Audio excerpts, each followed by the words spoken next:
I didn't cry. I didn't raise my voice. I just stood there in my own kitchen.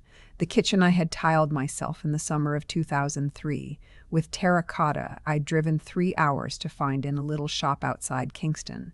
And I listened to my son-in-law tell me it was time I found somewhere else to live. He used the word transition. That's what he called it, a transition. My daughter didn't say a word. She stood behind him with her arms crossed and her eyes fixed somewhere just past my left shoulder, like there was something terribly interesting on the wall behind me. I had raised that woman. I had sat beside her bed when she was 6 years old and burning up with fever, putting cold cloths on her forehead until 4 in the morning. I had co-signed her first car loan. I had given them the down payment on their condo in Mississauga because the market was moving fast and they needed $30,000 by Thursday. I had done all of that, and she couldn't look me in the eye. So I nodded. I said, "I understand." And I went upstairs to my room. I did not call my friend. I did not cry into my pillow. I sat down on the edge of my bed and I thought very clearly, the way you think when the fog finally lifts and everything becomes simple. I thought, this house is mine. It was mine before she was born. It will be mine the day I choose to let it go. And that's exactly what I did. Let me go back a little, because none of this happened in a vacuum. My name is not important. What matters is that I'm 68 years old. I live in Ontario, and I spent 31 years working as an office administrator for a civil engineering firm in Hamilton. I was good at my job. I was organized. I was precise. And I did not make decisions based on feelings when the numbers were telling me something different. My husband, Kenneth, used to say I had the clearest head of anyone he'd ever met. He meant it as a compliment, and I took it as one. Kenneth passed in the spring of 2019. Cancer. It was the kind that moves fast and doesn't give you much time to adjust to the idea. We had 5 months from diagnosis to the end, and most of those months were spent trying to keep things normal for our daughter, even though she was 34 years old and had a husband and a mortgage and didn't need us to protect her from anything anymore. Some habits don't leave you just because your children grow up. After Kenneth died, the house felt very large. It's a 4-bedroom detached in Dundas, red brick, double garage, the kind of house we bought when we thought we might have more children and then didn't. My daughter and her husband had been renting in Mississauga for 3 years, and the rent had gone up twice, and they were having trouble saving because, and I say this without judgment, just as a fact, my son-in-law did not manage money well. He was a likable man when I first met him. Charming. He made my daughter laugh, and after some of the people she dated in her 20s, I was grateful for someone who seemed stable and kind. The trouble with charm is that it takes a while to see what's underneath. When they asked if they could move in with me, just temporarily, just until they saved enough for a proper down payment, I said yes. Of course I said yes. She was my daughter. The house was too big for one person. It seemed like the right thing. That was November 2020. For the first several months, things were fine. Difficult in the small ways that living with adults always is. Different schedules, different habits, the low-level friction of shared space, but manageable. My son-in-law worked from home, which meant the dining room table was never fully free, and he had a habit of leaving his things in places that weren't his to leave things. But I told myself these were small things. I told myself you had to make room for people. The first conversation that made me uneasy was in February 2021. My son-in-law had been researching the property value of the neighborhood. He told me this casually over dinner, the way you mentioned that you noticed a good parking spot. He said the house was worth considerably more than Kenneth and I had paid for it, which I already knew. And then he said, "Have you ever thought about what you'd do with the equity?" I said I hadn't given it much thought. He said there were a lot of options, that a house this size wasn't really practical for one person, that the property taxes alone on a house like this were significant. He looked at me the way people look at you when they've already made up their mind about something and they're waiting for you to catch up. I changed the subject. I noted the look on my daughter's face. Not uncomfortable, not apologetic, just waiting. The way someone waits when they already know the ending of a story. I filed that away. Over the next year and a half, the conversations came up again in different forms. Always casual, always framed as concern for me. Wasn't the upkeep getting to be a lot?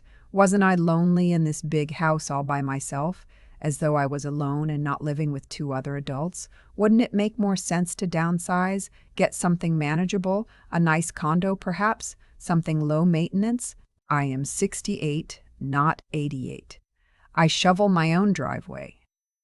I painted the back bedroom last spring. I planted a new perennial bed along the fence in June and did not ask anyone for help with it. The suggestion that this house was beyond me was not a practical concern. It was a strategy. In the spring of 2022, my son-in-law had a conversation with me that he probably thought was subtle. He said that if I was ever thinking of selling, the most financially sensible thing would be to keep the proceeds in the family. He used the phrase, keep the proceeds in the family. He said the housing market in Hamilton was strong, that if we structured things properly, it could benefit everyone, that there were ways to do this that would minimize tax implications and make sure I was taken care of. I asked him what taken care of looked like. He said they could build a suite in the basement, that I could have my own space, that they would help with costs as I got older. I said I'd think about it. I thought about it, and then I called my financial advisor, a woman in Burlington named, well, she prefers her privacy, so I'll just say she's been managing my retirement savings for 11 years, and she does not miss things. I told her about the conversation. She listened without interrupting, which is one of the things I appreciate about her. When I finished, she was quiet for a moment, and then she said, "Have you talked to a lawyer?" I had not.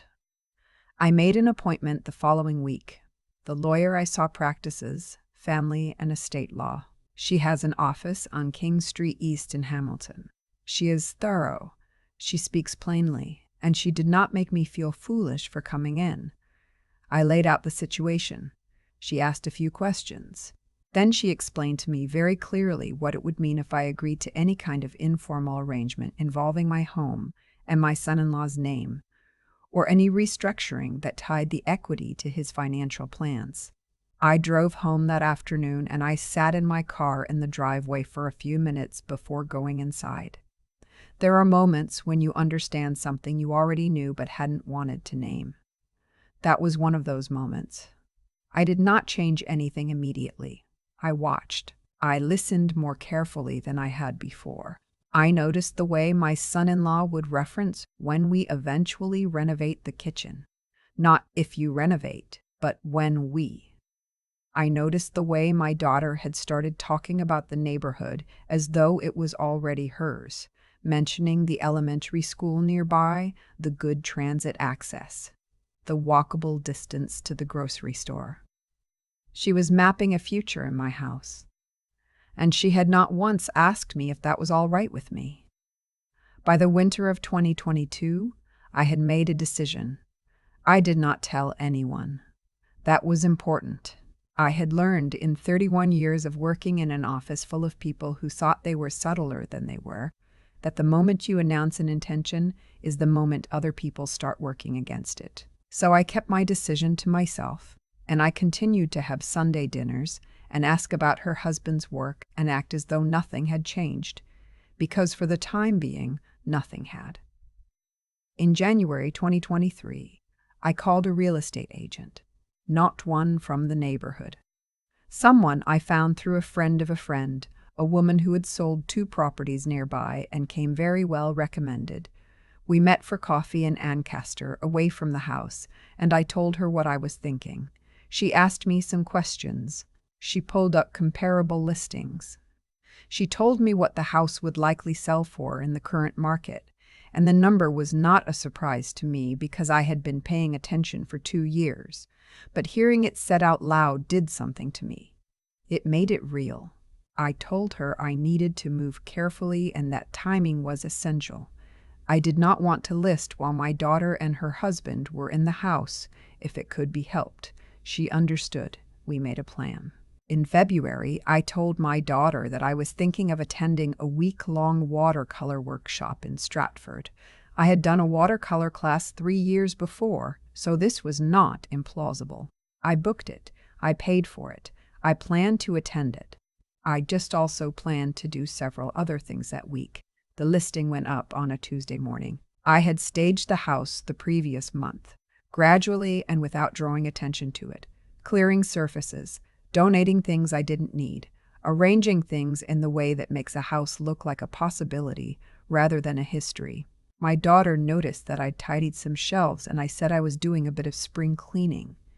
She nodded and went back to her phone. We had an accepted offer by Thursday afternoon. I was sitting in a coffee shop in Stratford when my agent called.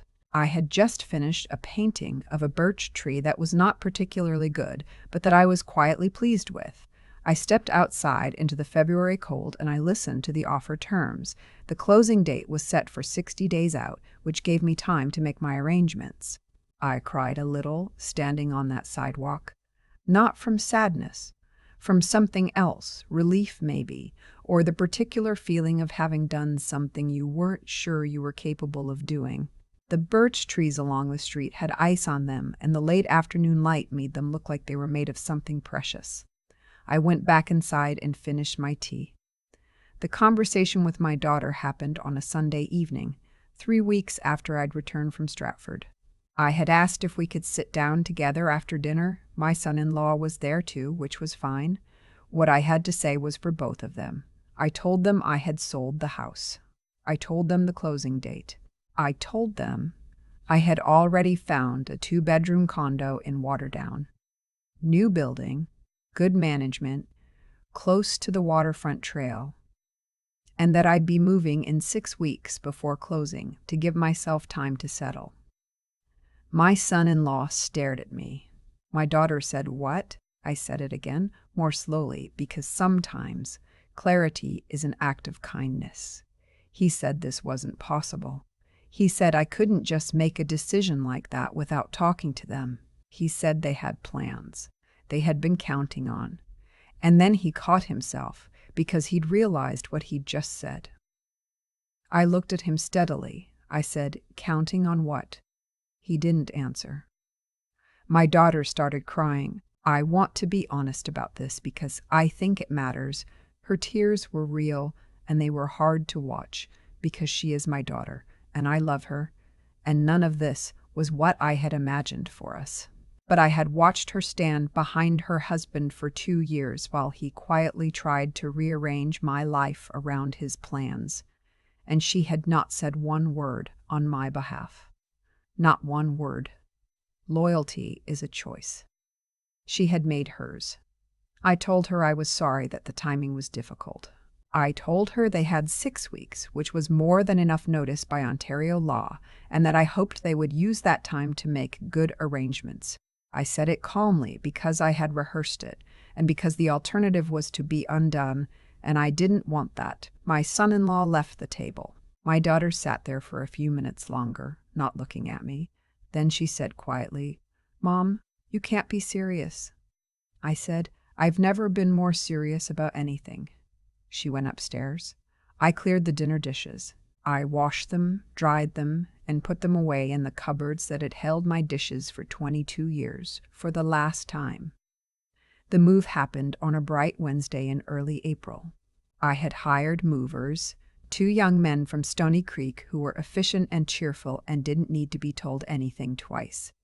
My daughter and her husband had found a rental in Brantford. I don't know the details, and I didn't ask. My daughter did not speak to me for several weeks after. When she did, the first conversation was tense and then better. She has not apologized for her husband's behavior, and I don't know if she will. I have tried to understand that she is caught between 2 people she is bound to, and that is not an easy place to stand. I am her mother. I know how to wait. The condo is 700 square feet. It has 1 window that looks out toward the escarpment, And in the mornings, when the light comes through, it fills the whole main room. I have my reading chair in the corner. I have the small oil painting of the lake that Kenneth bought me for our 20th anniversary. I have enough space for everything I need and not 1 square foot more than that. I sleep very well. My financial advisor helped me set up the investments properly after the sale. Between the proceeds and my pension, Kenneth and I both contributed to our RSPs consistently for decades, which is something I would tell any young person to do, regardless of whether it feels urgent at 25, because it will feel very urgent at 65. I am comfortable, not extravagant, comfortable and independent, and not beholden to anyone else's plans for my future. My lawyer sent me a card when the sale closed. It just said, "Well done." I've kept it on my desk. I think about what might have happened if I hadn't gone to see her that afternoon on King Street East. If I'd let the conversations continue, let the arrangements drift towards something I couldn't undo, let my son-in-law's careful planning outpace my own. I know what I was being led toward. I know it. The way you know when someone is walking you toward a door and not telling you what's on the other side. I have a friend, a woman I've known since we both worked at the same firm back in the 90s, and when I told her the whole story over lunch last fall, she said, "You know what you did? You made your own plan before someone else could make it for you." That's exactly right. That's exactly what I did. There are women in my position, women who have buried a husband and raised children and worked their whole lives and built something from scratch, who are told in various ways that the natural next step is to hand the keys over to someone younger, that their role is to give way, that the house, the savings, the independence, the future, these things belong more properly to the generation coming up behind them. Sometimes it's said plainly, and sometimes it's said with a smile, framed as concern, offered as help, but it amounts to the same thing. I want to say this to anyone who recognizes what I'm describing. You do not owe anyone your security. Not your children, not your son-in-law, not anyone who has started making plans that include your assets but not your voice. Get a lawyer. Know what your property is worth. Know your rights under the law. Talk to a financial advisor who works for you and no one else. Write things down. Keep copies. Do not wait for someone to make the decision for you, because they will if you let them. Kenneth always said I had the clearest head of anyone he'd ever met. I like to think I proved him right. The birch tree painting from Stratford is hanging in the hallway of the condo. It's still not particularly good. I look at it every morning when I walk past, and I think about that February afternoon. The cold, the ice on the branches, the phone call, and the way the light looked on the way home. I have already signed up for the watercolor workshop again this spring. Same instructor, different location. I'm told we'll be painting along the Grand River. I'm looking forward to it.